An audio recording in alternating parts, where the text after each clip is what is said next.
खूप जणांचे मला नेहमी प्रश्न येत असतात की सर स्टॉक मार्केट शिकण्यासाठी किती दिवस लागू शकतात.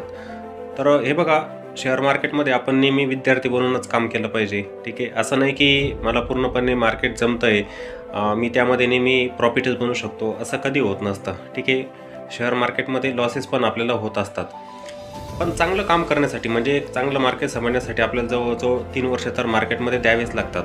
जर आपण चांगल्या पद्धतीचा अभ्यास जर स्टॉक मार्केटमध्ये केला 3-1 वर्ष, तर चांगल्या प्रकारे आपण प्रॉफिट पण बनवू शकतो. लॉस पण होतीलच आपले, असं नाही की नेहमी आपल्याला प्रॉफिटच होईल, लॉस पण होतच राहतील. पण 3 वर्ष द्यायलाच पाहिजे प्रत्येकाने आणि नेहमी मार्केटमध्ये शिकत राहिलं पाहिजे. कारण की शेअर मार्केटमध्ये आपण नेहमी विद्यार्थी बनूनच काम केलं पाहिजे. असं नाही की मला पूर्णपणे आता स्टॉक मार्केट जमतं आहे. काही वेळेला काही जणांना ओव्हर कॉन्फिडन्स होऊन जात असतो आणि त्याच्यामध्ये ते जास्त लॉस करतात. मोठा पैसा मार्केटमध्ये ते डिप्लॉय करत असतात. ठीक आहे, त्यामुळे मार्केटला नेहमी शिकत राहायचं आहे. तुम्ही शिकत राहिले, अनुभव घेतला, तर ते मार्केट हळूहळू आपल्याला जमायला लागतं.